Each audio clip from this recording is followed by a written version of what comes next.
Good morning, class third. Beta, today we have solved exercise 6.7, right? Where you can see some story sums of division, right? So every student have to take your book, maths book, and open page number 86, where you can see exercise 6.7. So before solving this, we have to read the questions very carefully. And all students have to read the questions with me. जैसे मैं पढ़ना शुरू कर रही हूँ वैसे आप लोग भी मेरे साथ पढ़ना शुरू करेंगे. First question is Sonu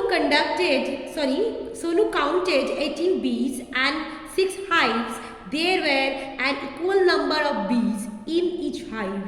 What is hive, class? This is a new word for you.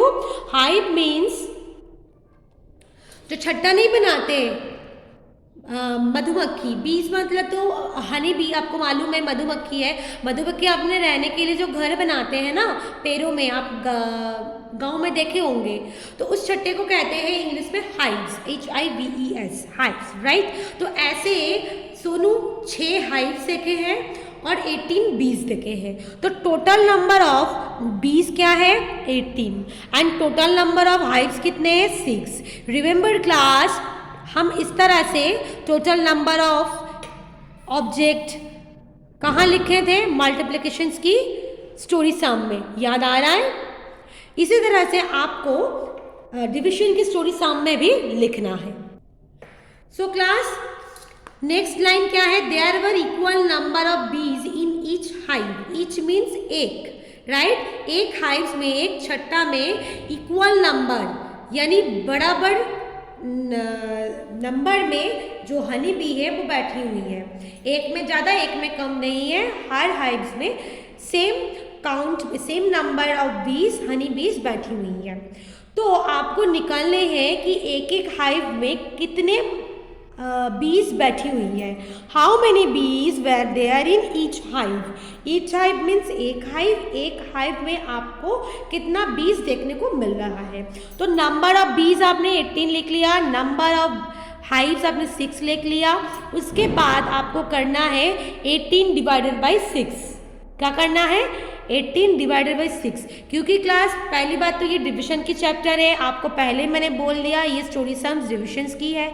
सो ये कॉमन सेंस है कि आपको डिवाइड ही करना है, राइट. दूसरी बात आपको याद दिलाना चाहूँगी, I like to recall you the memory of multiplications story sums were we read out the question like this कि there are 5 petals in each flower, right? Each flower, एक flower में 5 petals है. So how many petals will be there in 200 flowers, 200 such flowers? कि एक ही तरह की 200 flower में कितने पेटल्स होंगे? अगर एक फ्लावर में 5 पेटल्स है तो 200 फ्लावर्स में कितने पेटल्स होंगे? तो एक का वैल्यूएशन आपको दिया हुआ था और आपको अनेक का यानी ग्रेटर नंबर का वैल्यूएशन निकालने थे. यहाँ पे बेटा जो ग्रेटर नंबर की वैल्यूएशन है वो दिया हुआ है, आपको एक का निकालने हैं, ईच का निकालना है. ईच मीन्स एक. मैंने वहाँ पे भी उस चैप्टर में भी ये समझाया था कि ईच मीन्स 1, राइट. सो आपको यहाँ पे क्या देखना है कि 18 डिवाइडेड बाई 6, 18 डिवाइडेड बाई 6 करना है एंड आंसर लाइन में आपको इसको डिवाइड करके लिखना है.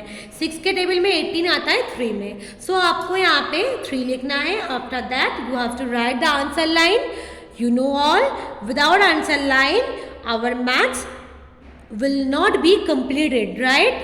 And I'm not going to give you full marks, right? So answer line you have to write ANS ans dot देख के आप लिख सकते हो शॉर्ट में. उसके बाद जो आंसर है वो लिखो 3. उसके बाद हाउ मेनी को काट दो. याद आ रहा है?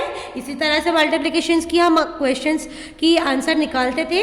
हाउ मेनी को काट के हाउ मेनी के जगह पे आंसर जो 3 आपने निकाले हैं, उसके बाद 20 से लेकर के हाइव तक आप लिख दो. Bees were there in the hive, right. उसके बाद नेक्स्ट क्वेश्चन रीड आउट करिए मेरे साथ. Rajesh has 24 kites. How many kites? He has 24 kites. So number of kites क्या होंगे? 24, right? जब पढ़ोगे ना, पढ़ने के साथ साथ दिमाग का यूजेस भी करना है कि टोटल नंबर ऑफ मुझे ऑब्जेक्ट निकालने हैं. ऑब्जेक्ट क्या है? काइट से. तो काइट्स टोटल नंबर ऑफ क्या है? 24. तो मैं यहाँ पे लिख सकती हूँ नंबर ऑफ काइट्स 24, या तो टोटल नंबर ऑफ काइट्स भी लिख सकती हूँ, doesn't matter. He wants to give them equally to 6 children. He wants to give equally to 6 children. तो कितने चिल्ड्रन में से वो बांटना चाह रहे हैं? 6 बच्चे, 6 children. The number of children are 6. Number of children equal to 6.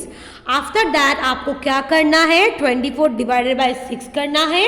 6 के टेबल में 24 4 पे आता है, इक्वल टू साइन 4. आपको कैलकुलेशन पर इसी तरह से दिखाना है. आप जैसे कि मल्टीप्लिकेशंस में मल्टीप्लिकेशन साइन देके आंसर लिखते थे, और मैं क्या कहती थी कि बेटा मल्टीप्लिकेशन करो, करके दिखाओ. क्यों कहती थी? क्योंकि आपका मिस्टेक्स ना हो. बट यहाँ पे छोटे छोटे डिजिट है, तो आप इसको टेबल पढ़ के ही सॉल्व कर सकते हैं. मैंने इसी तरह से आपको सिखाया है, तो आप इसी तरह से कर सकते हो, कोई दिक्कत नहीं है. तो 24 डिवाइडेड बाई 6 इक्वल टू 4 आपने लिख लिया. उसके बाद आपका आंसर लाइन है. आंसर लाइन आप कहाँ से लोगे? हाउ मेनी को काट दोगे, उसके बाद का जो डिजिट वर्ड्स है वो आप लिख दोगे. 4 kites will each child get. यहाँ पे बेटा आंसर लाइन जो है थोड़ा ग्रामेटिकली करेक्ट करके लिखा गया है. अगर आपको ये चीज़ समझ आता है तो आप ज़रूर लिखें. Each child will get 4 kites. Each child will get 4 kites, right? आपको यहाँ पे each child दैट मीन्स ये नाउन है, will get ये आपकी वर्ब है, और 4 kites यहाँ पे ऑब्जेक्ट है. This is the part of your English grammar. Next question 3, 4, 5 you have to solve it by yourself, right? You have to solve all of these questions from question 1 to 5 in your fair notebook, right? For a party 72 chairs are arranged equally. Object आपको मिल गया. Total number of chairs आप लिख सकते हैं. Next आपको arrange in equal 9 रोज. तो दूसरे ऑब्जेक्ट भी आपको मिल गया. Total number of rows 9, right? So आप क्या लिख सकते हो? Total number of chairs equal to 72, total number of rows equal to 9. Then आपका ये लाइन आएगा, ये third line, 72 divided by 9 equal to 8, right? 9 के टेबल में 8 पे 72 आता है. 9 8 जा 72. उसके बाद आपको आंसर लाइन लिखना है. आंसर लाइन आप कहाँ से लोगे? यहाँ से हाउ मेनी को काट दो. उसके बाद 8 chairs are there in each row, ऐसे लिख सकते हो. कुछ लर्न करने की जरूरत हो रही है क्लास? No, nothing.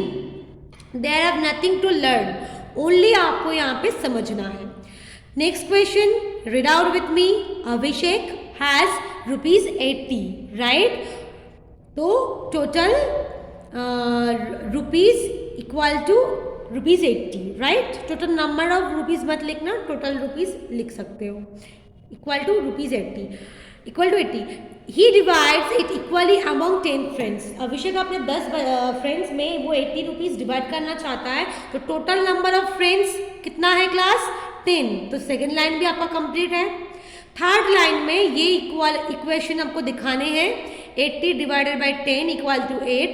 ये क्योंकि 10 के टेबल में 8 पे 80 आता है, 10 8 जो 80. नेक्स्ट लास्ट लाइन यानी आपका answer line, fourth line, number of cards, number of children, then equation की line, then answer line, fourth line, right? Fourth line में आप क्या लिखोगे? आंसर लाइन 8 रुपीज यानी रुपीज 8. रुपीज की साइन ये है, आप यही साइन यूज करना. Rupees 8 does each friend get. इसको भी आप ग्रामेटिकली करेक्ट लिख सकते हो, जैसे कि ये क्वेश्चन की लाइन लिखा गया था. Each friend gets rupees 8, right? इस तरह से आप लिख सकते हो. उसके बाद 36 students are to have lunch in the school canteen. School canteen में 36 स्टूडेंट्स बैठ के खा सकता है. 4 students can be seated at 1 table. एक टेबल में 4 बच्चा बैठ सकता है. तो टोटल नंबर ऑफ स्टूडेंट्स क्या है क्लास? 36। उसके बाद नेक्स्ट लाइन आप यहाँ से लिखोगे 4 students can be seated at 1 table. Total number of table तो यहाँ पे है नहीं, आपको स्टूडेंट से ही डिवाइड करना है। स्टूडेंट्स को आप स्टूडेंट से डिवाइड करोगे तो नंबर ऑफ टेबल आपको मिल जाएंगी, क्योंकि 36 बच्चे हैं, 36 स्टूडेंट्स है। अगर एक टेबल में 4 बच्चा बैठ सकता है तो 36 स्टूडेंट्स के लिए कितने टेबल चाहिए, how many tables will be needed to seat all the students, यही आपका क्वेश्चन है। सो आपको क्या लिखना है, first line total number of students equal to 36, second line 4 students can be seated at 1 table, देख देख के लिखना है। नेक्स्ट इक्वेशन की line 36 divided by 4 equal to 9, 4 9 जा 36। Next answer line ANS dot 9 tables will be needed, यहाँ से लेकर के यहाँ तक, to sit all the students. So I have explained all the questions. You have to done this. You have to do this in your fan notebook. Thank you class for watching my video. Take care.